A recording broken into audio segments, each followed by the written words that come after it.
Allah is my heart's speech, your mercy is what I beseech. Keep in my heart your remembrance, and in your deen allow me to advance. Help me in my quest, permit me to pass the ultimate test. Help me in my quest, permit me to pass the ultimate test. Bismillah ar-Rahman ar-Rahim. Alhamdulillahi Rabbil Alameen. Sallallahu wa sallam wa barak ala abdihi wa rasulihi al-Ameen. Nabiyyina Muhammadin wa ala alihi wa sahbihi ajma'een. Dear brothers and sisters in Islam, Assalamu alaikum wa rahmatullahi wa barakatuh. And welcome to this new episode of Ask Huda, coming to you live from Jeddah, Saudi Arabia. And you can call us on the numbers you will find displayed at the bottom of the screen, inshallah.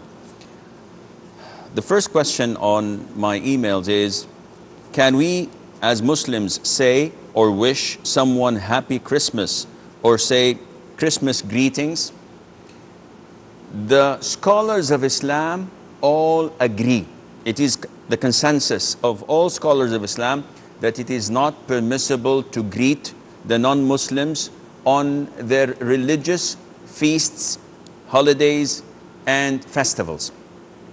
It is completely impermissible for Muslims to greet them.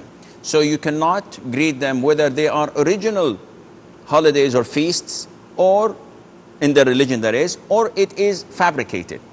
So for example, Thanksgiving. This is not part of Christianity. It is a celebration because of the first harvest that the immigrants to the new lands had after so many years of starvation and drought, etc. So they're commemorating that day with what's known as Thanksgiving. This is not in Christianity, but it is related to their culture and to their religion. And that is why it's forbidden for us to greet them with this festival. Christmas, New Year's, Easter, all of these occasions, it is not permissible for a Muslim to say Happy Christmas, Happy New Year, Happy Easter, Halloween, etc. All of these are fabricated. The scholars of Islam say that it is completely prohibited to greet them. And this is the consensus of Muslims, not one or two who said it is not permissible.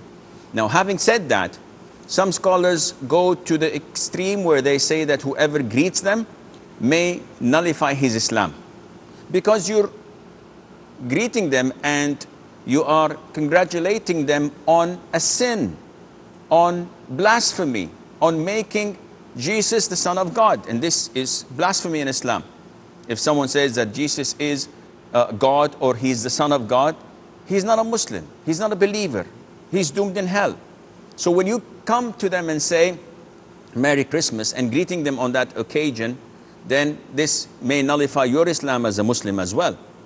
But if not, then at least it is a major sin, and it is like congratulating them if one is fornicating and you say, oh, good job, good for you. Or he's consuming intoxicants, or he's prostrating to the cross, and you're congratulating them and giving him your greetings. Now, I believe that the majority of Muslims know this, and that is why they don't send greeting cards on these occasions to the non-Muslims. Not because they're rude, not because the Muslims have something against these events or something personal. It is an issue of religion. As Muslims, we are proud of our identity, we're proud of our religion, and we have great respect to that, and that is why we do not go down to the level of the disbelievers. If they want to celebrate their occasions, it's up to them. We have nothing to do with it.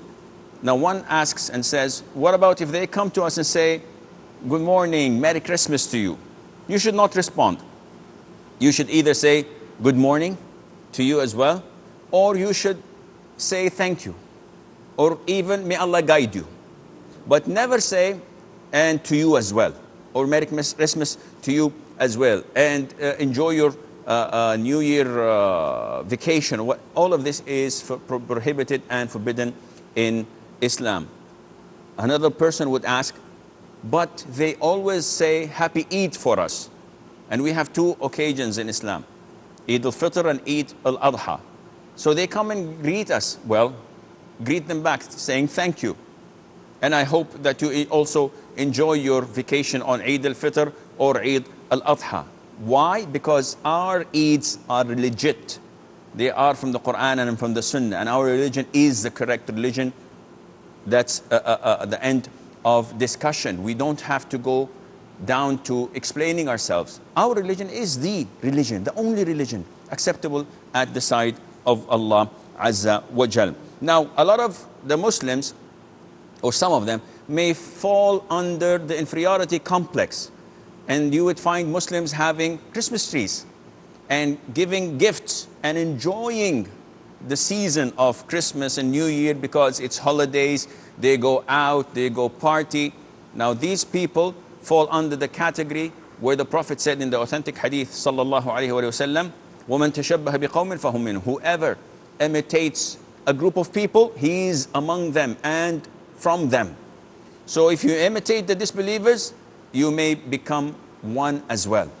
That is why it is completely prohibited to decorate the eggs, as in Easter, where the Orthodox may do. It's in Egypt, it's done in Lebanon. This is completely unacceptable. Ahmed from Saudi Arabia. Ahmed. Wa alaikum salam wa rahmatullah. Sheikh, I have a question. My wife is mentioning that whenever we have wudu, and if I touch her, we have to make wudu one more time. Is that right? Okay. Any more questions? That's all. Thank you. Okay.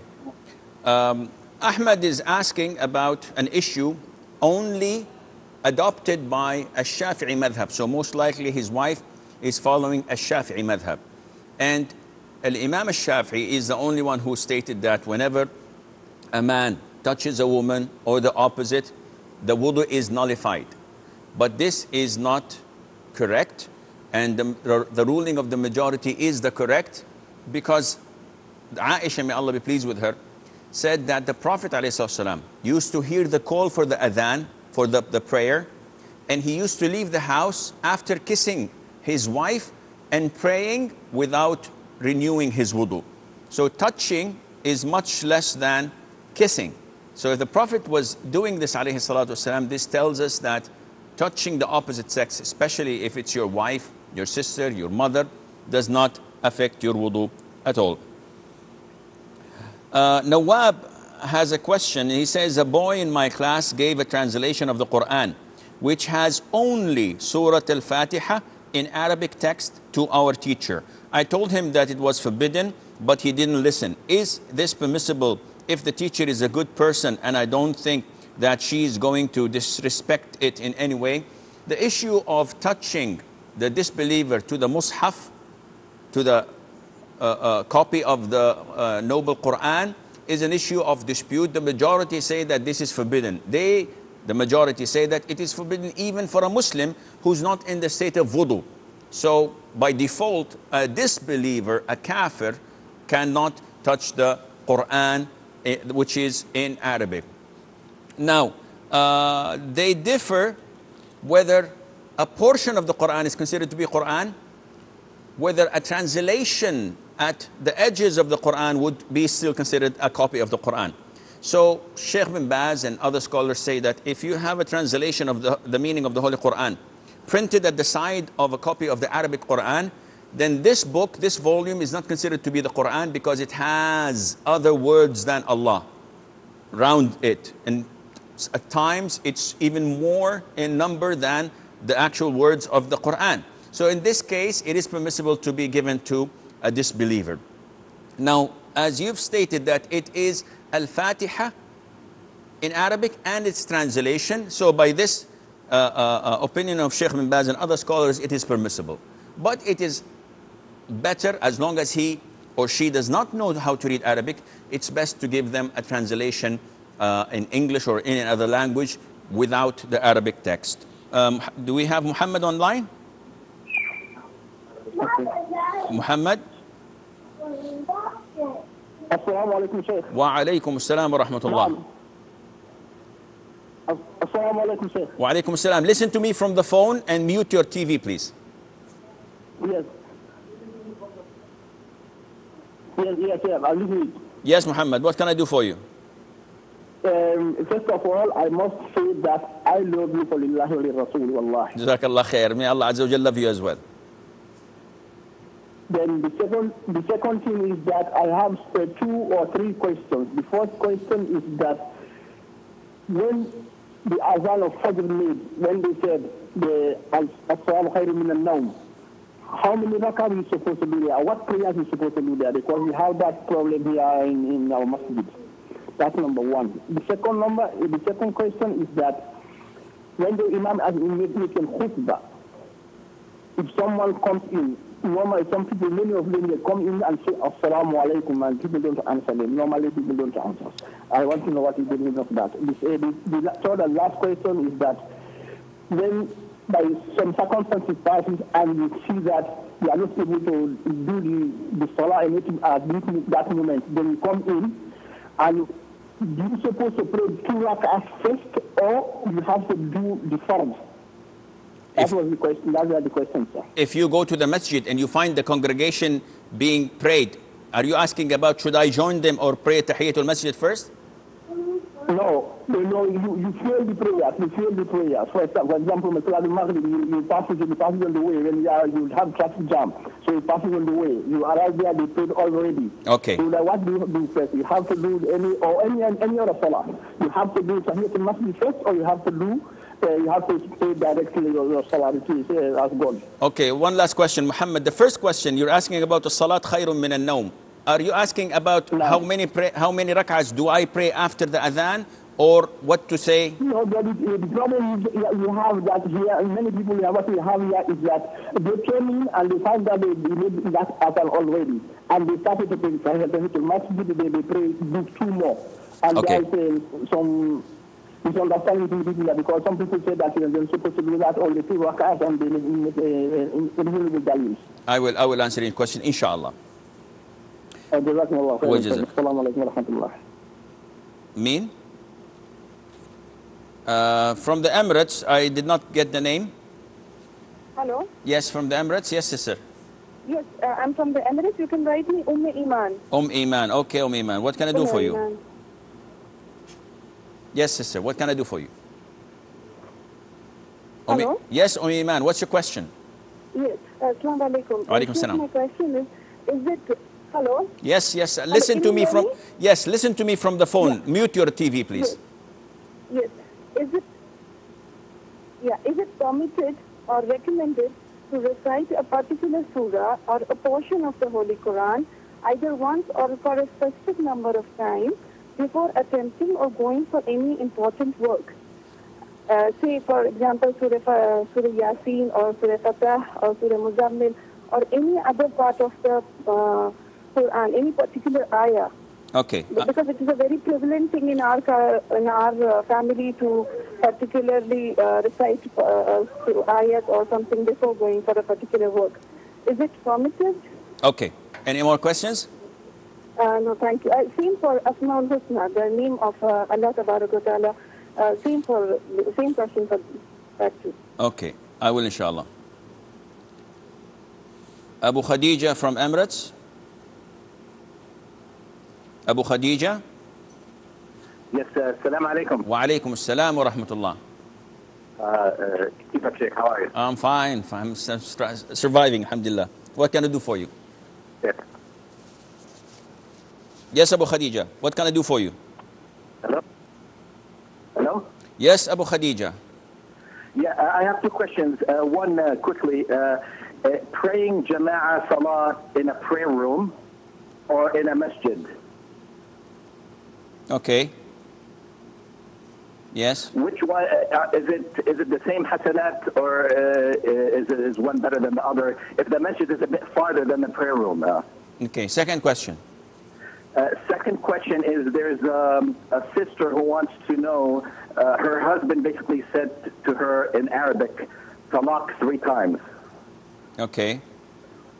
Alik bitalaq salat, something like this.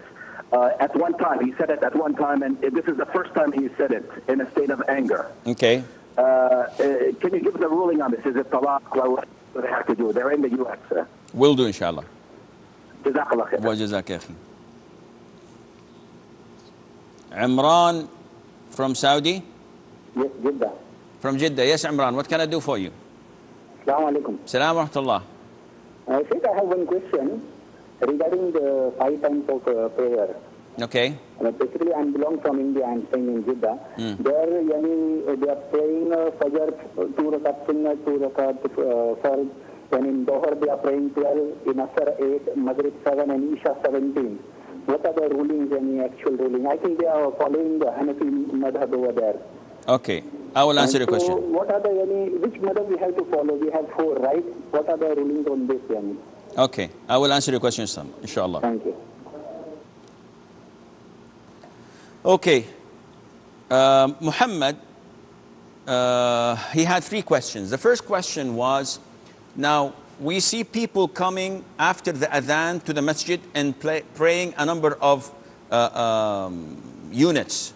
So what is the most authentic opinion? If you hear the adhan and you're in your home, the sunnah for you is to pray in your home the 2 rak'ahs known as Sunnat al-Fajr or Raghibat al-Fajr, which is the highest in degree, in level, in reward of all other voluntary prayers.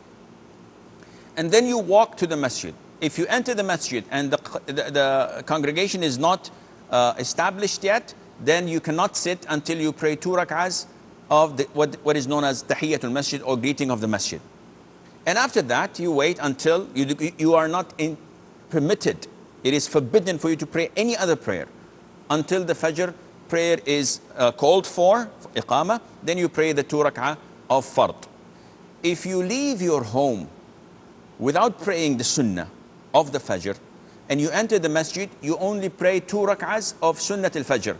And the 2 rak'ahs of Tahiyyatul Masjid, the greeting of the masjid, would come underneath. So you pray 2 rak'ahs for the price of 4. Alhamdulillah.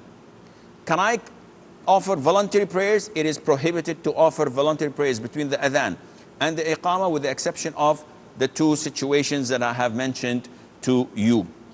His second question was, so many times he enters the masjid while the imam is giving his sermon, he's giving his speech in Jum'ah, in Friday, and he says to those before sitting or after sitting, Assalamu alaikum wa rahmatullah, and no one replies to him.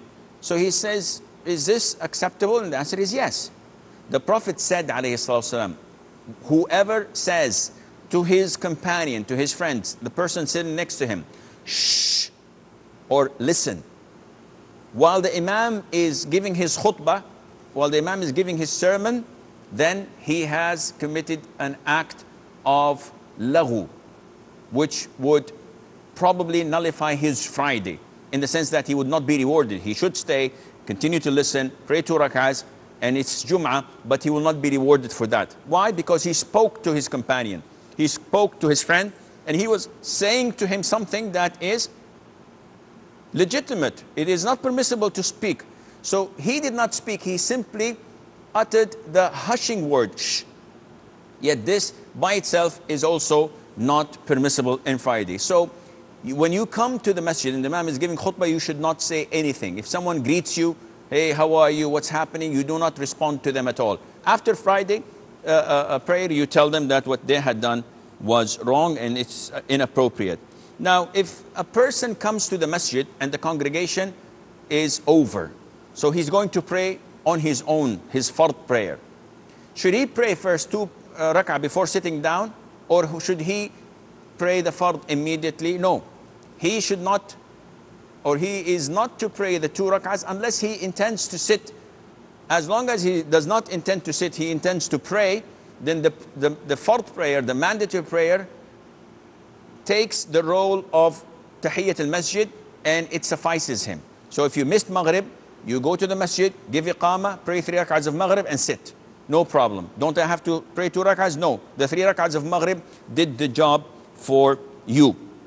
Iman from the Emirates, she says that is there any authenticity or basis to reciting Surah Yasin, a portion of the Quran, a certain surah, or a number of the names of Allah and His beautiful attributes a set of times before going into an important meeting or a gathering or interview or work? Is there any basis for that? The answer is no.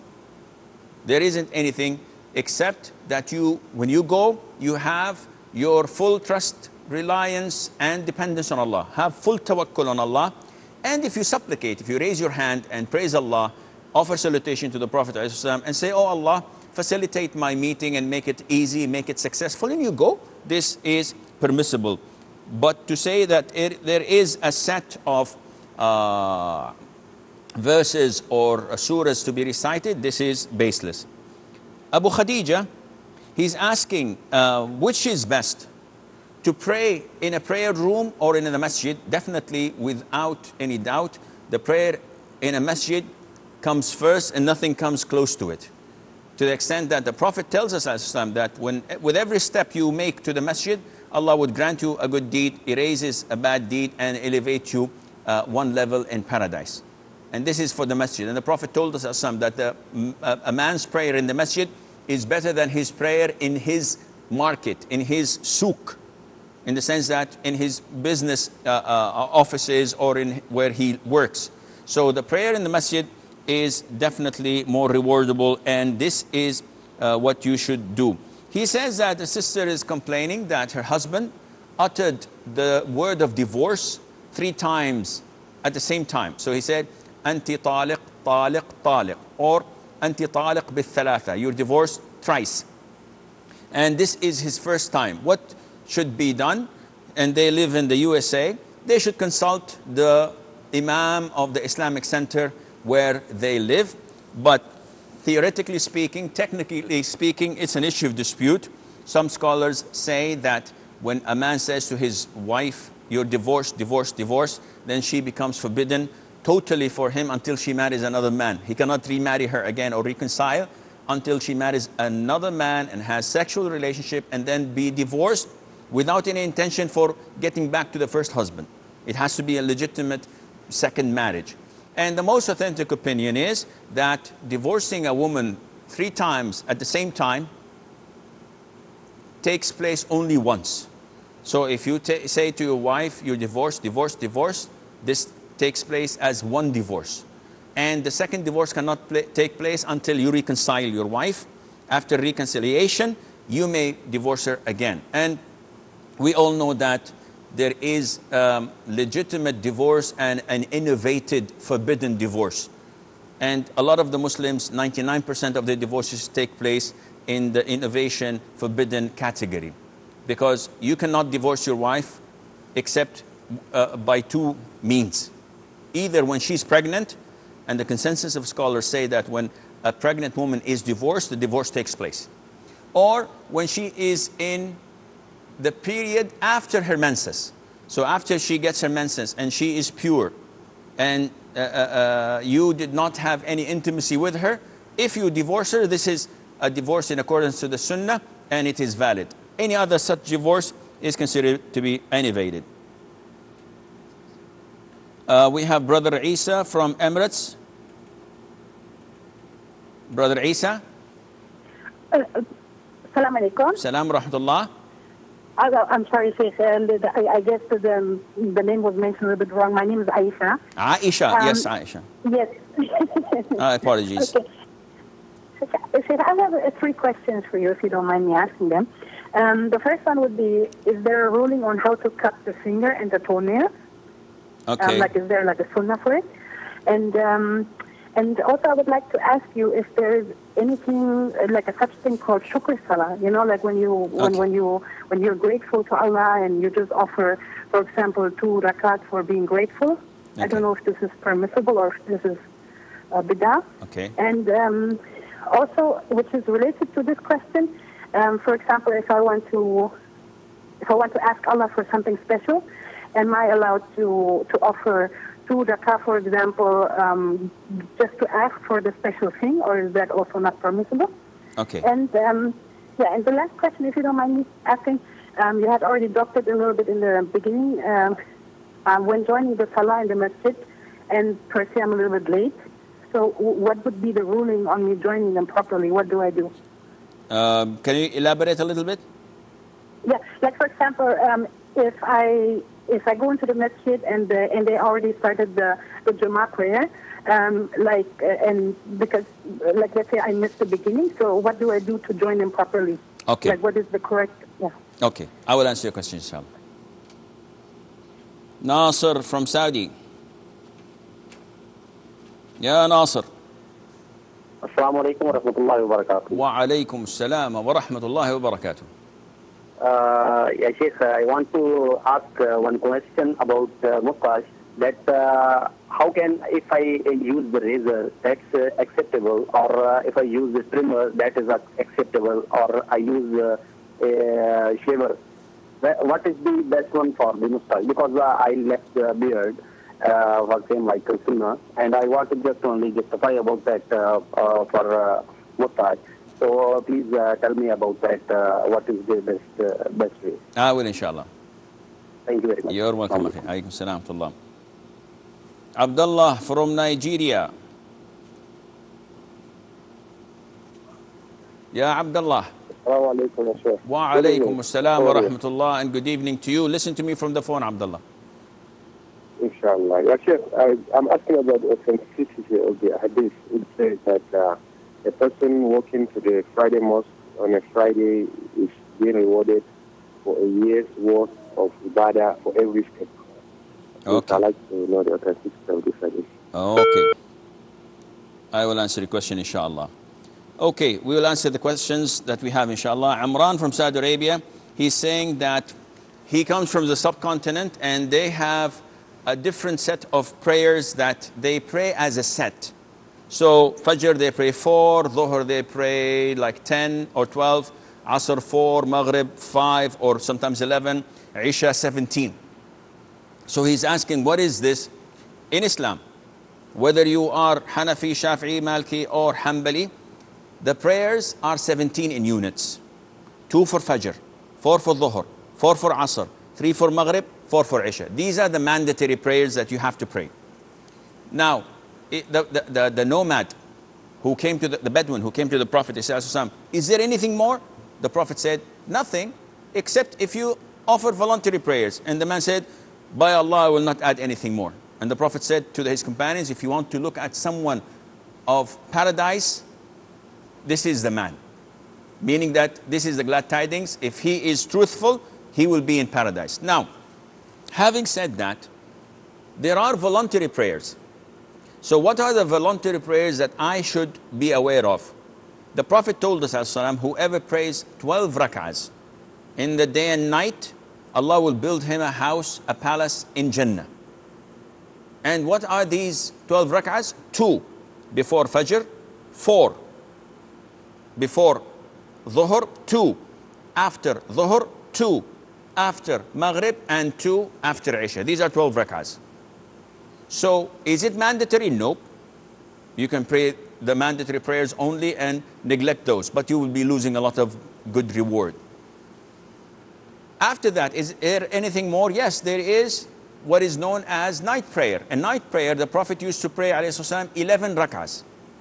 And the minimum is 1, which is witr. So those who say 17 usually are referring to 4 for Isha and 2 for Sunnat al-Isha, that's 6. And you add to that 7 rak'ahs of witr, 3, 2, 2, 2, and 1. This is what they usually refer to. You can add, you can subtract. This is up to you. So this is what has to be followed. Now, to restrict yourself and say, no, I have to pray this set and consider the whole set as a unit, meaning you don't differentiate between fard and sunnah, this is something that is serious and should be addressed. Now, Aisha from the Emirates, she's saying, is there any etiquette for cutting the toes, the nails of your fingers and your toes?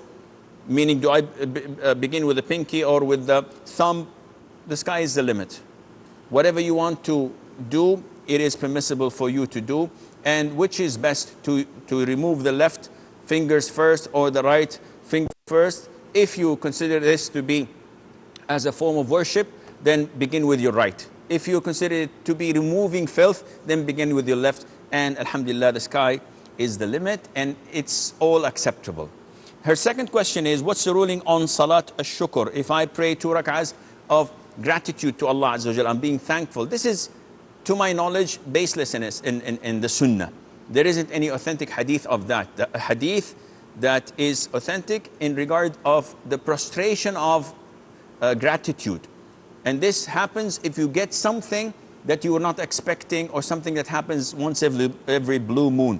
For example, you're in the office and someone tells you, MashaAllah, the operation they had done or performed to your friend was successful, and now he is cancer-free.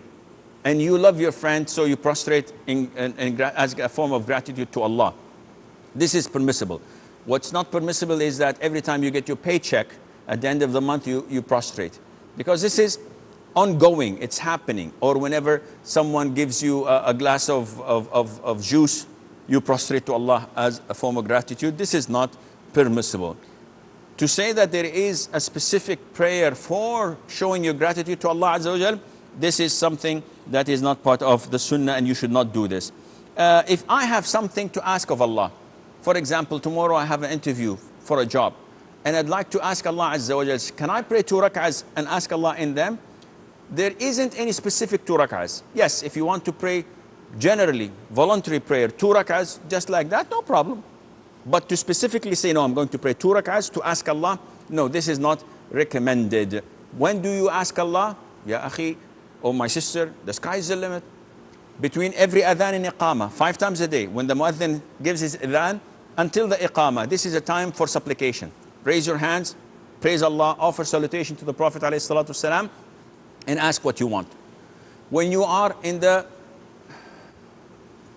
position of prostration, when you're prostrating to Allah in prayer, ask Allah whatever you want.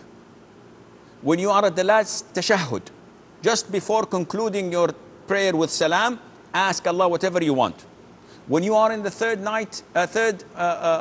part, or the last third part of the night, just before Fajr, raise your hands and ask Allah whatever you want. When rain is falling, ask Allah whatever you want. All of these are times where Allah accepts your prayer without even praying to Him. And her fourth question, she says, if I come late for a congregation, how would I join? No matter what the imam, where the imam is, you join him, and this is your first rak'ah. So if the imam has prayed 3 rak'ahs, now he's in the 4th rak'ah, and you join him in the 4th rak'ah, this is your first. So you recite al-Fatiha, you recite whatever surah is possible afterwards. When he bows, you bow, you follow him. When he sits for the tashahhud, you sit, because you have to follow the imam. Once he gives as-salam and concludes your prayer, you stand up for your 2nd rak'ah. So you pray, you recite the Fatiha, the surah, and you sit for the tashahhud. Then you stand up for the 3rd rak'ah, 4th rak'ah, and you conclude. So whenever you join the imam in any rak'ahs, regardless, this is considered to be your first rak'ah. And when he offers the salam, you continue your 2nd or your 3rd or your 4th rak'ah as well. Nasser from Saudi Arabia, he's asking, now the mustache, what to do with the mustache? Should I shave it with an eraser, with a razor blade? Should I trim it? Should I just use a shaving machine, electrical shaving machine? Shaving it with a razor blade is not recommended. And it was reported that Imam Malik ibn Anas, may Allah have mercy on his soul, said that this is mutilation. When a man shaves it with a beard, with a razor blade, this is a mutilation. And to trim it with scissors, this is permissible, so that nothing exceeds the upper lip. So this is the limit. Now, if you use a shaving machine or a trimmer that just keeps the root of it, but not shaving it completely with a razor blade, then this is the most preferred and highly recommended. Why? Because it keeps the mustache, it keeps the root, so you have a mustache, but it does not have any loose ends that would carry any. Okay, I think we have Iman again. Iman? Yeah, assalamu alaikum. Salamullah. Sir, I have to ask a question related to living in non-Muslim countries and getting their passports just for the worldly sake, and the intention of living there is that we just have a secure future, and our future and our children's future is secure, and we have got human rights there, as the Muslim countries are not providing those human rights, or you can say the safety and the self-respect to the Muslims right now in the current situation. So I just want to know that what is like the authentication about this, that can we just get the passport of those countries and get back to any Muslim country and having the intention that we can get some higher salary scales and our pay scales would be revised and some things like this. You're asking about someone who has gone already or thinking? No, if somebody is planning to go there. Like, okay, I will answer. Planning to go there, just because like it's not the intention for the sake of dawah, but the intention is just to get and live peacefully there. I will answer your question, inshallah. And one more question, sir. Okay. That is it allowed to take loan from someone about whom we know that their earning is not halal, is not pure? Is it allowed for us to take loan from them or even accept gifts from them? Okay. I will answer the question, inshallah. Muhammad from the Emirates. Hello. Assalamu alaikum. Salam wa rahmatullah. Assalamu alaikum, Sheikh. Wa alaikum salam wa rahmatullah. Sheikh, I had a question about it. I know that the Nawafil you're supposed to do better to do 3 times a month, Yom Tov or Thursday, Monday. But I have only holiday Friday, Saturday, and I don't want it to be affected at my work.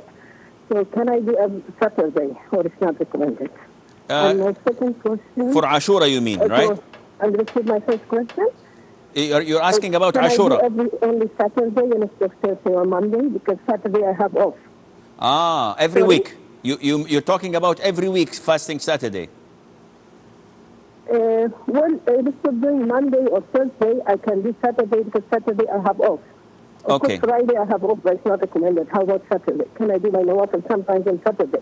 Either every week or sometimes. Okay. My second question, when you do, and you remember you made a mistake in the order. Let's say I did raise my elbow and all that, and I remember that I did not wash my face.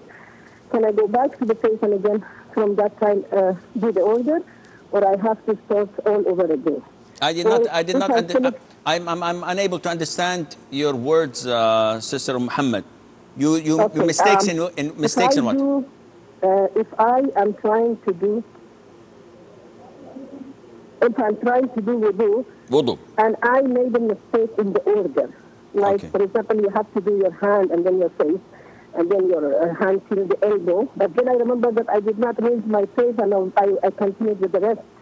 Do I have to repeat from the beginning, or I can just continue from there? Or if I finish my wudu and then I remember that it was some wrong sequence, and can I do that, or I have to repeat all over again? Okay, I will answer the question, inshallah. And my last question was, Sheikh, I asked you about dua between adhan and iqama. Is it between my iqama as a lady or iqamat al-masjid? And you said you will do the first in Ramadan and you did that. But I don't know if you did, but I never had my question. Okay. Wajazakum. I did not hear that. Rahma from Kuwait. Yeah. Yes, what can I do for you? Assalamu alaikum, Sheikh. Wa alaikum assalam. Sheikh, I want to ask, in the Ramadan I travel. Okay. So I fast also. Okay. So we have some passengers in the flight, so we break the fast together. When I come back, one of my sons tell me that this day my fast is not valid. I have to fast 1 day more to replace this date. This is the first question. Okay. The second question is it true that if a lady puts a perfume and go outside, another man, smell the perfume, you have to wash the janaba? Okay. Yeah. Okay. Any more questions? Yeah, only listening. Okay, I will answer your question, inshallah. Jazakumullah Wa khair. jazakum. Okay, Abdullah is from Nigeria. He was cut off. He was asking about the reward of a year of fasting and prayer if you walk to the masjid. The whole hadith is authentic. The Prophet said, عليه الصلاة والسلام, إنه من غسل واغتسل وبكر وابتكر ومشى ولم يركب ودنا الإمام واستمع وانصت ولم يلغو كتب له بكل خطوة يخطوها من بيته إلى المسجد أجر سنة قيامها وصيامها.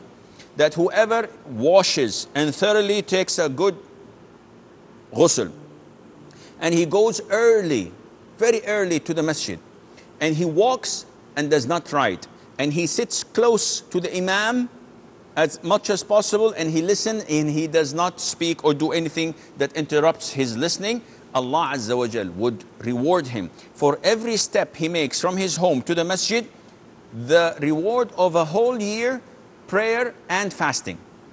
Meaning that if from here to my masjid it's 1,000 steps, Allah would give me the reward of 1,000 years that I had prayed night prayer and that I have fasted every single day of that 1,000 years.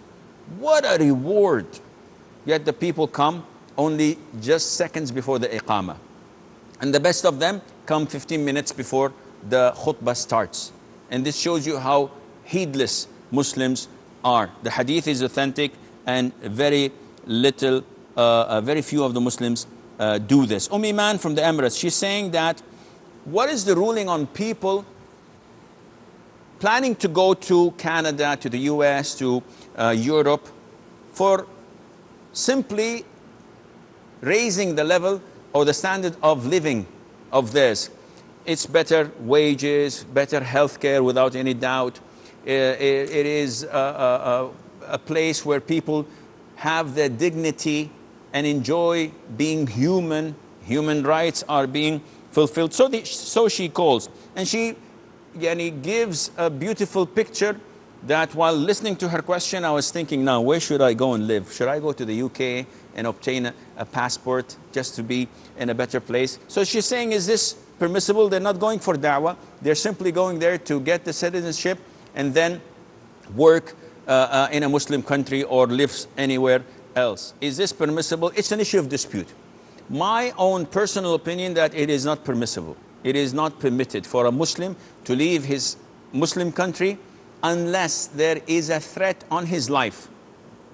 As in such countries, you know, where they have bombs exploding every now and then, and massacres in masjids, and suicide bombers here and there, and corruption. In countries I don't want to know, to call or to name, you all know them. Corruption that has reached epidemic proportions, to the extent that you cannot even do anything without bribing someone.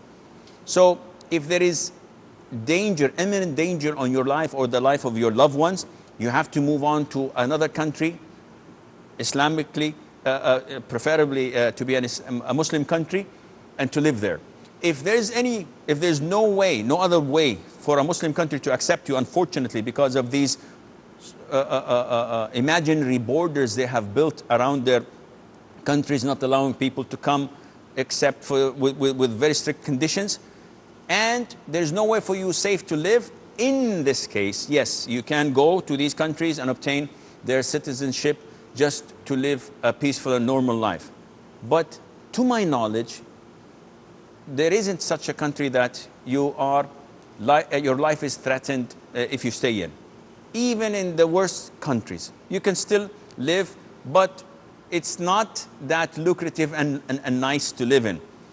Living in the West or going to these countries to obtain their citizenship, it is very dangerous. I know a lot of families who are weeping blood because they can't control their daughters, 16, 17 years old. She's running away with her boyfriend, and they're Muslims. What can they do? Or with their son who lives with his girlfriend and does crack and dope and parties and has nothing to relate him to Islam. What did the money benefit them? What did the standard of living give them extra? They've lost their family, they've lost their future for what? A house bought in mortgage in riba haram, a 50-inch LCD screen to watch haram things on. to go and live like the Westerners and party and have mixed marriages and maybe this or that. What did you retain? What did you gain? Nothing. And after death, you will see the consequences more visible. May Allah Azza wa Jal protect us all from such an end. Therefore, I personally believe that you should not go. But if a person has already gone and obtained, to obtain the citizenship, you have to give your pledge of allegiance, and it might even nullify your Islam. When you give your allegiance to the cross or to something that does not relate to your religion, and you swear and you maybe put your hand on the Bible, and all of this for what? All of these things have to be studied and addressed accordingly. Her second question, Iman, about a loan from someone's income is haram. So I need 1,000 riyals, and my neighbor works in a bank, and it's an interest-based bank. Can I borrow from him? The answer is yes. My other friend sells this or that. Can I borrow? Yes, because borrowing is permissible for me, and I will return the money that I've borrowed. Regardless, the example or the evidence from this is that the Prophet died, alayhi salatu wasalam, while having his shield with a Jew whom the Prophet whom the Prophet ﷺ borrowed some barley from, and he put this shield of his as a guarantee that he will pay him back. So the Prophet borrowed actually from a Jew, ﷺ, and we know that the Jews, Allah Azza wa Jal described them as in Surah An-Nisa, فَبِأَخْذِهِمُ الرِّبَى وَقَدْ نُهُوا عَنْهُ. They are taking interest, and they have been denied not to take it. وَأَكْلِهِمْ أَمْوَالَ النَّاسِ الْبَاطِلِ. And they embezzle and they take and they consume the wealth of the people by falsehood. And all of this is haram, yet the Prophet borrowed from him. Therefore, it is permissible for you to borrow from them. Okay, we have Halima from Nigeria. I think we've lost Halima, I apologize. Rayyan, this is the last call from Emirates. MashaAllah, we have a lot of the people from Emirates calling. MashaAllah. Yes, Assalamu alaikum, Shaykh. Salam Three questions. Yes. The first question is reading Dua Qunut in Salatul Fajr in the second rakat after ruku. Okay, what's the question? The second question is any particular prayer for the 10th of Muharram, the Ashura. What is the first question, Yes, Rayyan? the first question, sir, is reading Dua Qunut in Salatul Fajr. Allahumma dini fi man hadayt. Yes, what you want to know, what is the ruling? Yes, if it's right to do that. Okay, second question? Second, any particular prayer for the 10th of Muharram, the Yom Ashura. Okay, third question? And the third question is reading Surah Yasin or Surah Muzammil in the morning. Okay, I will answer your question, inshallah. Jazakallah khair. Wa jazakum. So that was the last question. We have a few minutes, inshallah. Let us hope that we can answer yours. Muhammad from the Emirates, she's saying that in the Emirates, Friday and Saturday is their weekend. And because she works, she cannot fast Mondays and Thursdays. So is it permissible for her to shift her fasting into a Saturday? And the answer is no. It is not permissible to fast Saturdays on voluntary basis without any legitimate reason. And she says that I know we cannot fast Friday. Well, actually, let me correct this for you. You're not allowed to isolate Friday with fasting. But if you, because it's your weekend, fast Friday and Saturday, this is permissible. This is permitted. And the evidence behind this is what was reported in the Sahih Hadith Juwayriya bint al-Harith, may Allah be pleased with her. She said that the Prophet ﷺ entered on a day of Friday while I was fasting. And he asked me, did you fast the day before? Meaning Thursday? I said, no. Then he said, do you want to fast the following day? And I said, no, which is Saturday. And then the Prophet told her, ﷺ, in this case, break your fast. Meaning that because you're not fasting a day with Friday, isolating it is not permissible. And this means that if you fast Friday and Saturday, this is permitted, and this would become permissible for you as well. She says that if I make wudu, I know that one of the pillars of wudu, we have 6 pillars of wudu, as you all know. Washing the face, washing the arms till the elbows, wiping over the head and washing the feet, the sequence, and not leaving intervals, long intervals. So she's talking about the sequence because Allah mentioned this in Surah Al-Ma'idah, and He mentioned it in sequence. So she says, if for example, I rinsed my mouth, I sniffed water up my nostrils and pushed it out, washed my face, and then wiped over my head, and then washed my arms, and then washed my feet. Then I remembered that I made a mistake. What should I do? Well, actually you did the face correct, and then you did the arms correct, but in between you put wiping of the head. So this is invalid. So if you remembered before you finish, then you have to simply wipe your head again and then wash your feet so that it would be in sequence. Okay. She's asked me a question in Ramadan. The dua between adhan and iqamah, should it be the adhan and iqamah of myself in my home or the adhan and iqamah of the masjid? And the answer is the adhan and iqamah of yours. So if you leave a gap of half an hour between the adhan and the iqamah, between the time of the prayer begins and your own iqamah in your home, this is a time for you to make dua. Rahma from Kuwait, she's saying that her son told her that the days she fasted while traveling is invalid. He's wrong. Your fasting is correct as long as you broke your fast until when the sun set. When you saw the sun setting while you were on the plane, this is correct, inshallah. And she's asking about the ruling on a woman going out with perfume. If she goes out, is that permissible? The answer is this is not permissible. The Prophet ﷺ described a woman who goes in wearing perfume and men find her scent. She passes by men, in a driver, a shopkeeper, and they find her scent. She is sinful as the sin of a fornicator. And Abu Huraira, may Allah be pleased with him, saw a woman coming out of her home going to the masjid, and he found some scent of perfume with her, and he told her, go back and have a shower or have a ghusl as if you are in the state of sexual impurity, because this is what the Prophet said, alayhi salatu wasalam. Quickly, dua al-qunut for Fajr, Rayyan, this is not recommended. It's only in the Shafi'i madhab, and it is against the Sunnah. Salat Ashura, is there any particular prayer for Ashura? There isn't any form of worship to be offered in Ashura except fasting that day. And reciting Surah Yasin and Al-Muzammil after Fajr, this is not part of the Sunnah. If you do it on regular basis, this becomes an innovation. This is all the time we have. Until we meet you next time, inshallah. Fi amanillah, wassalamu alaikum wa rahmatullahi wa barakatuh. Allah is my heart's speech. Your mercy is what I beseech.